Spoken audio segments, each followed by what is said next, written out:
Hello everyone, welcome back to my channel civil Gyan center. Last video में हम लोगों ने ट्रैफिक इंजीनियरिंग का में पहला दैट इज़ ट्रैफिक कैरेक्टरिस्टिक्स ख़त्म कर दिया है। आज के इस दूसरे लेक्चर में हम लोग ट्रैफिक स्टडीज़ एंड एनालिसिस शुरू करेंगे, जिसमें सबसे पहला है traffic volume studies, traffic flow and capacity analysis, speed study, OND that is origin and destination, and accident study. जिसमें इंपॉर्टेंट ये स्टार्टिंग के 3 में कंटेंट अच्छा खासा, ये इंपॉर्टेंट भी हैं, थोड़े ये लेंदी, इसके वीडियोस लेंदी होंगे। बाकी OND एंड एक्सीडेंट स्टडीज़ तुरंत हो जाएगा। तो चलिए शुरू करते हैं। सबसे पहला है ट्रैफिक वॉल्यूम स्टडी। नाम से क्लियर है कि हम लोग को वॉल्यूम मेज़र करना है, कि मतलब एक रोड पे कितनी व्हीकल जा रही हैं, नंबर ऑफ काउंटिंग करनी है।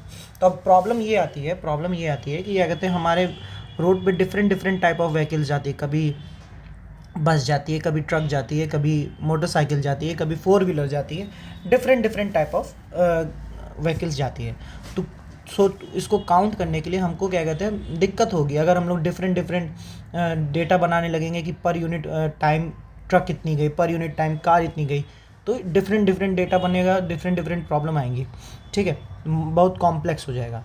तो उसके लिए एक सॉल्यूशन आता है कि पैसेंजर कार यूनिट, कि सारे व्हीकल्स को PCU फॉर्म में कन्वर्ट कर दें। कि standard passenger car unit design किया गया कि सारे व्हीकल्स को हम PCU फॉर्म में कन्वर्ट कर दें, so that under mixed condition क्या कहते हैं, जो काउंटिंग है ट्रैफिक वॉल्यूम की, ट्रैफिक इंटेंसिटी की, कैपेसिटी की, एट्सेट्रा, ये आसान हो जाए, ठीक है। तो ये डेफिनेशन आप पढ़ सकते हैं कि PCU यही है कि मिक्स ट्रैफिक कंडीशन में डिफ़िकल्टी हो रही थी ट्रैफिक वॉल्यूम, इंटेंसिटी, इन सब चीज़ को मेज़र करने में, तो उसको PCU में कन्वर्ट किया गया, सो दैट ये कॉम्प्लेक्स तरीके से हम लोग ना रहें, इजी तरीके से हम लोग काउंटिंग कर सकें।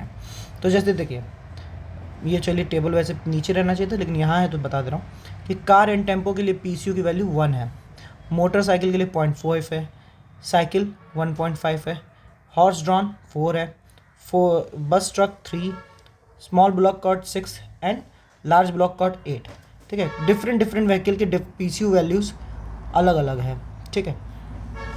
अब ये डिपेंड किस चीज़ पे करता है, ये डिपेंड करता है उस व्हीकल की स्पीड रेशियो और लेंथ रेशियो। एक स्टैंडर्ड व्हीकल डिसाइड करेंगे हम लोग, और उस स्टैंडर्ड व्हीकल के हिसाब से जो स्पीड रेशियो आ रहा है, that is vehicle speed of standard vehicle and speed of that vehicle का रेशियो, और लेंथ रेशियो जो आ रहा है, length of standard vehicle and length of that vehicle, उन दोनों का रेशियो लेंगे तो जो वैल्यू आएगी उसको हम बोलेंगे उस व्हीकल की PCU यूनिट। तो इसीलिए यहाँ से ये टेबल बनता है कि कार और टेम्पो के लिए 1 आता है, मोटरसाइकिल के लिए 0.5, साइकिल रिक्शा के लिए 1.5, हॉर्स ड्रिवन व्हीकल के लिए 4, बस ट्रक के लिए 3, small block cart 6 and large block cart 8। फिर बात करें, ये वाला क्वेश्चन इसमें आया भी था शायद बिहार वाले पेपर में, कि किस में आया था कि बस और ट्रक के लिए 3। फिर बात करें कि मल्टीपल कैरेक्टरिस्टिक स्टडीज़, ठीक है, कि अगर वो काउंटिंग भी हो जाए, क्लासीफाई भी हो जाए, तो मल्टीपल कैरेक्टरिस्टिक स्टडीज़ कहलाती है कि automatic vehicle counter and classifier. तो जो ऑटोमेटिक व्हीकल काउंटर है वो केवल काउंट करता है, क्लासीफाई नहीं करता है, ठीक है। अब आता है कुछ पैरामीटर्स, जैसे ट्रैफिक वॉल्यूम क्या है। ट्रैफिक वॉल्यूम, एक मैं डेफिनेशन नहीं पढ़ने जा रहा हूँ, बस सीधे बता दे रहा हूँ आप लोग। Number of vehicles passing a section per unit time, मतलब 1 घंटे में, 1 मिनट में, पर डे, पर आवर, पर मिनट, कितनी व्हीकल्स क्रॉस कर रही हैं किसी एक सेक्शन को। मान लीजिए आप एक रोड के किनारे खड़े हैं, अब आप काउंट कर रहे हैं, 1 घंटे में 10 व्हीकल गई, तो that is the traffic volume. Measurement of traffic volume किस बेसिस पे होता है, मैनुअल मेथड्स हैं, मैकेनिकल मेथड। मैनुअल मेथड मतलब किसी एक आदमी को खड़ा कर दीजिए, वो काउंटिंग करेगा, तो ये ठीक है, इसमें वो क्लासीफाई भी कर लेगा कि कौन सी व्हीकल कैसी थी, लेकिन टाइम कंज्यूमिंग है। टाइम, इसमें सबसे बड़ी प्रॉब्लम टाइम ही है। लॉन्ग ड्यूरेशन ऑफ टाइम के लिए किसी को खड़ा नहीं किया जा सकता, ठीक है।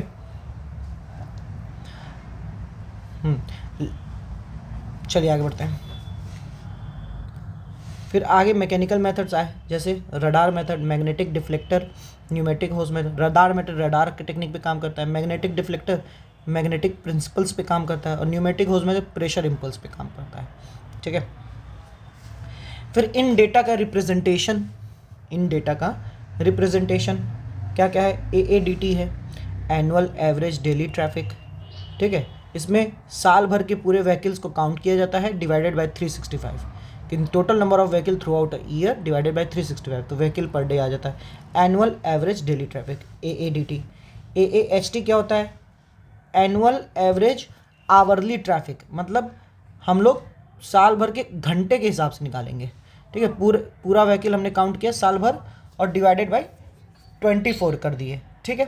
तो ये 365 इंटू 24 कर दिया, तो ये व्हीकल पर आवर में आया। फिर आता है average daily traffic ADT। ADT क्या है? 7 दिन की ट्रैफिक को काउंट किए divided by 7, total number of vehicle throughout a week divided by 7। Annual average week day traffic क्या है? कि पूरे 365 दिन में जो केवल वीक डेज हैं, that is Monday to Friday, इनको केवल काउंट करना है। तो वीक डेज में जो व्हीकल्स आई हैं उनको, तो total number of vehicles throughout a week days in year divided by 260, ठीक है। ये एनुअल एवरेज वीक डे। तो 4 तरह के रिप्रेजेंटेशन देखे हम लोग, AADT, AAHT, ADT और AADT में लोग कंफ्यूज होते हैं। ये याद रखिएगा, एवरेज डेली ट्रैफिक में 7 दिन की काउंटिंग कर रहे हैं और टोटल ट्रैफिक को डिवाइडेड बाय 7 कर रहे हैं, और AADT में एनुअल वर्ड आ रहा है तो 365 दिन काउंट कर रहे हैं डिवाइडेड बाय 365 कर रहे हैं। फिर बात आता है एक और है, ये इसका प्री वगैरह के लिए बस ये फॉर्मूला याद रखिए, मेंस के लिए इसका पूरा क्या कहते हैं प्रॉपर फॉर्मूला है, वो शायद आगे मिलेगा भी आपको, इसमें कनेक्टेड है नोट्स में, कि directional design hourly volume DDHV, directional design hourly volume, ये क्या होता है? AADT into K into D, where K is the proportion of AADT occurring in peak hour. AADT का वो प्रोपोर्शन जो पीक आवर में हो रहा है, और D क्या है? Proportion in major direction, volume of traffic in major direction. फिर आता है पीरियोडिक वॉल्यूम काउंट। अब है क्या? अब ये देखिए क्या है पीरियोडिक वॉल्यूम काउंट, कि होता क्या है। अब देखिए हमको चाहिए डेटा, अब हम हर समय तो काउंटिंग कर नहीं सकते कि 365 दिन या मंथ के लिए चाहिए तो हर 28 दिन लगातार काउंटिंग किए पड़े, वो कर नहीं सकते। तो होता क्या है, कुछ एक्सपेंशन फैक्टर इस्तेमाल किए जाते हैं, ताकि हम लोग एक महीने का अगर काउंट कर लिए तो उससे आगे की डेटा निकाल लें, या एक घंटे का काउंट किए हैं तो हम उसकी मदद से 24 घंटे का डेटा या एक दिन का डेटा जिसे बोल सकते हैं कि वो निकाल लें। तो ये पीरियोडिक वॉल्यूम काउंट के अंदर आते हैं कि हम लोग किसी एरिया में पीरियोडिक वॉल्यूम काउंट करके कुछ उसके फैक्टर्स, एक्सपेंशन फैक्टर्स रखे दिए हैं। तो चलिए पढ़ते हैं। In order to get certain traffic volume data it is necessary to count traffic for a long duration, long duration के लिए करना है, but counting for long duration may not be feasible due to cost involve. तो इसलिए IRC suggest करता है कि in this case IRC suggest to use technique like expansion factor in periodic volume count, ठीक है। क्या है एक्सपेंशन फैक्टर, और उससे क्या होगा? Through periodic volume count we can make reasonable estimate of certain traffic volume data like AADT। Periodic volume count मतलब एक फिक्स पीरियड पे जो काउंटिंग हुई है उसकी मदद से हम लोग ये चीज़ों में एनालिसिस कर सकते हैं, मतलब एक तरह से अनुमान लगा सकते हैं कि क्या वैल्यू आएगा। तो कुछ एक्सपेंशन फैक्टर देखते हैं। आवरली एक्सपेंशन फैक्टर, जैसे तुमने 1 घंटे का नापा, 1 आवर डेटा तुमने नापा, मतलब कितने 1 घंटे में 10 ट्रैफिक गई हैं, तो आवरली एक्सपेंशन फैक्टर बोलता है कि traffic for 24 hour divided by traffic for particular hour. तो उसको अगर हम मल्टीप्लाई कर देंगे ट्रैफिक फॉर पर्टिकुलर आवर में, तो हमको 24 घंटे का ट्रैफिक मिल जाएगा, मतलब हमें पूरे दिन नापने की ज़रूरत नहीं पड़ेगी। फिर आता है daily expansion factor. Daily expansion factor में हमको एक दिन का पता है, 24 घंटे का पता है, तो 1 हफ्ते का मिल जाएगा। डेली एक्सपेंशन फैक्टर 1 दिन का पता है तो 1 हफ्ते का मिल जाएगा। और मंथली एक्सपेंशन फैक्टर में मंथ का नहीं मिल रहा, अभी हमको 1 हफ्ते का मिला है, तो उसको डिवाइडेड बाय 7 करके हम ADT निकाल लेंगे। ADT क्या होता है? वीक में कितनी ट्रैफिक आई एक हफ्ते में डिवाइडेड बाय 7, ठीक है। तो ADT निकाल लेंगे, तो मंथली एक्सपेंशन फैक्टर होता है AADT डिवाइडेड बाय ADT। तो इसकी मदद से एनुअल एवरेज डेली ट्रैफिक मिल गया। तो सोचिए, हमने बस 1 आवर का ट्रैफिक काउंट किया, उसकी मदद से आवरली एक्सपेंशन फैक्टर लगा दिए, हमको मिल गया 24 घंटे का। फिर 24 घंटे की मदद से डेली एक्सपेंशन फैक्टर लगा दिए, हमको मिल गया 1 हफ्ते का, 7 डेज़ का। 7 डेज़ को 7 से डिवाइड कर दिए तो हमको ADT मिल गया। अब ADT की मदद से हमको AADT मिल गया, हमको साल भर कैलकुलेट करना नहीं पड़ा, ये मिल गया हमको मंथली एक्सपेंशन फैक्टर से। तो in this way expansion factors are useful. फिर बात आती है कुछ चार्ट। कुछ इंपॉर्टेंट चार्ट। सबसे पहला है trend chart. Trend chart represent करता है कि आपकी ट्रैफिक ग्रोथ में क्या ट्रेंड है, ट्रैफिक ग्रोथ का ट्रेंड क्या है, कैसे इंक्रीज कर रही है।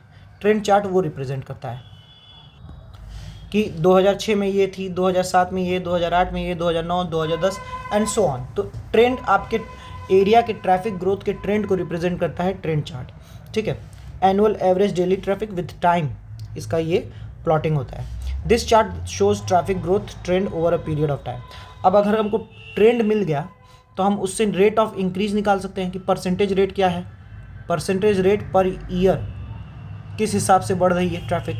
तो अगर वो निकल जाएगा तो अगर हमको किसी एक साल बाद, कुछ पर्टिकुलर साल बाद हमको ट्रैफिक की चाहिए, फ्यूचर एस्टिमेशन चाहिए, फ्यूचर ट्रैफिक एस्टिमेशन चाहिए, तो हम वो भी निकाल सकते हैं। फ्यूचर ट्रैफिक वॉल्यूम निकालने में भी यूजफुल होता है trend chart. That is A equal to P into 1+r⁴x, where A is future में जो हम निकाल रहे हैं, x year after, and P present की ट्रैफिक है, आर है रेट ऑफ ग्रोथ, एंड वो हम लोग को क्या कहते हैं, ट्रेंड चार्ट से मिला है, ठीक है, परसेंटेज पर ईयर।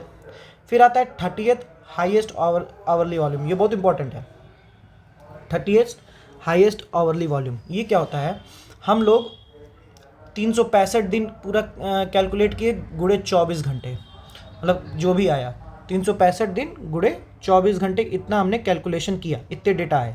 तो हमने देखा कि कुछ ऐसी, कोई एक ऐसी वैल्यू थी जो इतने घंटों में 300 कितना होगा, 365 गुणे 24, 8760 डेटा में कुछ वॉल्यूम ऐसे थे जो केवल 29 टाइम्स ही एक्सीड किए, 29 टाइम्स ही एक्सीड किए, ठीक है, उससे ज़्यादा एक्सीड नहीं किए, ठीक है। तो कुछ ऐसे डेटा थे, ठीक है। तो वो यहाँ पे हम लोग प्लॉट किए आवरली वॉल्यूम, यहाँ पे हम लोग प्लॉट किए कि वो कितने बार एक्सीड हो रहा है। तो हमने देखा कि एक डेटा ऐसा था कि जो 30th हाईएस्ट आवरली वॉल्यूम जो केवल 29 टाइम्स ही एक्सीड हो रहा था। कितने बार, 29 टाइम्स ही एक्सीड हो रहा था।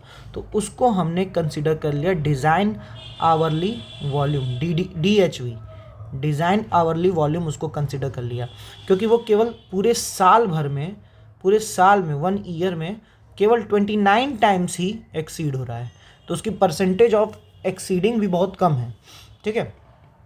तो इसको हमने डिज़ाइन आवरली वॉल्यूम कंसिडर कर लिया। क्या, it has been observe that 30th highest hourly volume gives a satisfactory result in terms of performance and its economical nature, मतलब वो सेटिस्फैक्ट्री रिजल्ट दे रहा था। It is exceeded only 29 times in a year and all other traffic data will lie lesser than that. अब देखिए, किसी के दिमाग में आ सकता है, सर तो क्यों नहीं हम 1th वाला ले लिए, वो तो एक भी बार एक्सीड नहीं करेगा, या 10th वाला या 12th वाला। क्योंकि यहाँ आपको यहाँ ध्यान देखना है कि परफॉर्मेंस प्लस इकोनॉमिकल भी होना चाहिए। मान लीजिए हम एकदम बढ़ा चढ़ा के रख दिए ना, कि एकदम मतलब 1th वाला रख दिए, तो उसके लिए हमको इंफ्रास्ट्रक्चर देना पड़ेगा, हमारा इकोनॉमिक्स गड़बड़ा जाएगा, पैसा ज़्यादा लग जाएगा, ठीक है। इसीलिए economical in nature and performance भी अच्छा हो, तो हमारा 30th हाईएस्ट आवरली वॉल्यूम सबसे बेस्ट सेटिस्फाई किया। तो IRC बोलता है कि this traffic data is to be considered as design hourly volume. तो हमारा design hourly volume 30th highest hourly volume हो जाता है। ये बहुत पूछता है, याद रखिएगा। एक चीज़ तो ये पूछता है कि डिज़ाइन आवरली वॉल्यूम क्या होता है, और एक इससे पूछता है कि ये कितने बार एक्सीड होता है। तो 30th से 30th नहीं समझना है, 29 टाइम्स ही एक्सीड होता है। फिर तीसरा है वेरिएशन चार्ट, ठीक है। तो देखिए, वेरिएशन चार्ट जो होता है उसका इस्तेमाल होता है डिसाइडिंग फैसिलिटी और रेगुलेशंस जो हमें मेंटेन करने होंगे उसके लिए। ये traffic variation over a period of time ये भी रिप्रेजेंट करता है। तो देखिए होता क्या है, पीक, इसमें एक आता है पीक आवर फैक्टर।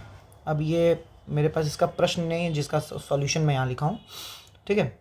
अब होता क्या है, जैसे मान लेते हैं, मैं एक छोटा एग्जांपल ले रहा हूँ, ठीक है, कि 1 घंटे में 1 घंटा है कोई जो पीक आवर है, मतलब पूरे दिन भर का पीक आवर है, उसमें कोई 500 व्हीकल्स आई उस घंटे में, सबसे ज़्यादा आई 500 व्हीकल्स आई, ठीक है, 500 व्हीकल्स आई। यहाँ पे मैं लिख दे रहा हूँ कि ये पीक आवर है हमारा। इस एग्जांपल को छोड़िए क्योंकि मैं जगह बना दे रहा हूँ। फॉर एग्जांपल ये क्वेश्चन देखिए कि हमारा पीक आवर वॉल्यूम है 1000, और उस 1000 उस पीक आवर को जब हमने तोड़ के देखा तो 0 से 5 मिनट में 100 थे, 5 से 10 में 100, फिर 10 से 20 मिनट में 250 व्हीकल्स आए। तो ऐसे करके अलग अलग टाइमिंग पे अलग अलग आए।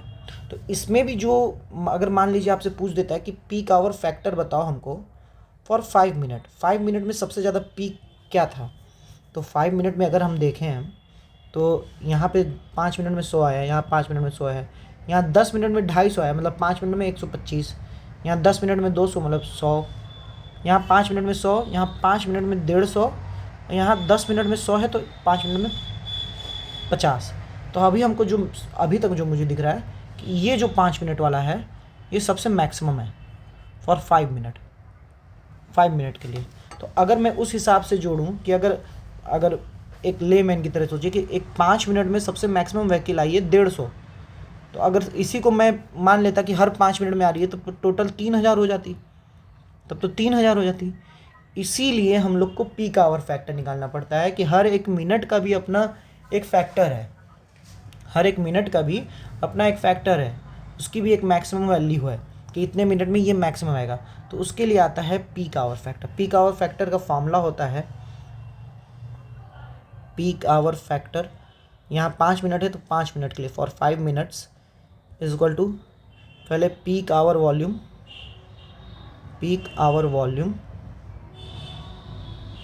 डिवाइडेड बाई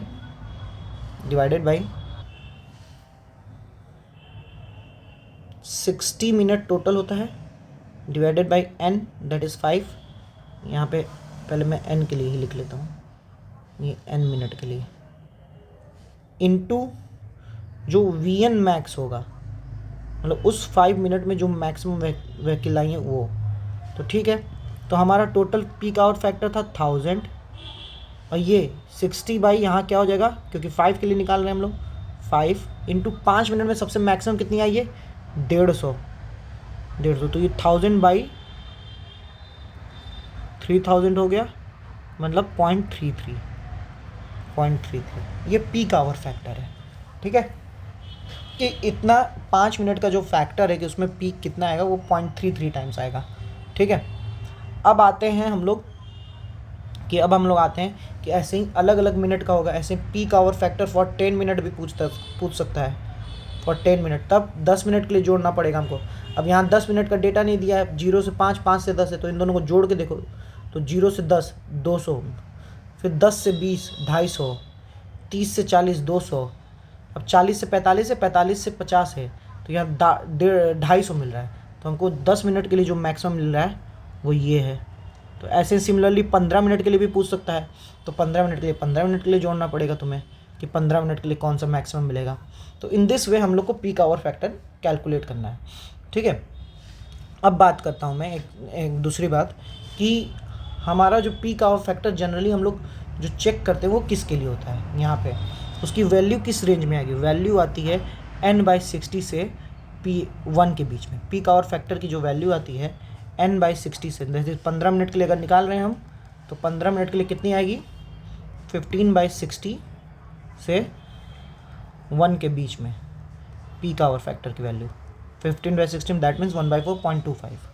तो ऐसे ही करके निकलता है, और जनरली हम लोग 15 मिनट वाला ही हम लोग लेते हैं डिज़ाइनिंग के लिए कि 15 मिनट में जो मैक्सिमम आ रहा है उसके हिसाब से हम लोग डिज़ाइनिंग करते हैं। तो ये हो गया पीक आवर फैक्टर। ठीक है, ये लास्ट में यही है जो मैंने DDHV बताया, उस कन्वेंशनल पे उसके बेसिस में क्वेश्चन बनता है कि नंबर ऑफ़ लेन्स बताइए for given level of service. ठीक है, लेवल ऑफ सर्विस हम लोग पढ़ चुके हैं। ठीक है, नंबर ऑफ़ लेन्स पूछता है उसके बारे में, तो n = DDHV/PHF × MSF × HV × FP। इसमें सब जानने की ज़रूरत नहीं है, बस ये जानते रहिए ये पीक आवर फैक्टर है। DDHV directional design hourly volume है। ठीक है, ये होता है, और DDHV का फॉर्मूला हम लोग ने बात कर चुके हैं, AADT × K × D। ठीक है, मिलते हैं आपसे अगले वीडियो में, तब तक के लिए पढ़ते रहिए। अगला video traffic flow and capacity analysis पे रहेगा, तो पढ़ते रहिए, रिवीजन करते रहिए। मिलते हैं आपसे अगले वीडियो में, धन्यवाद।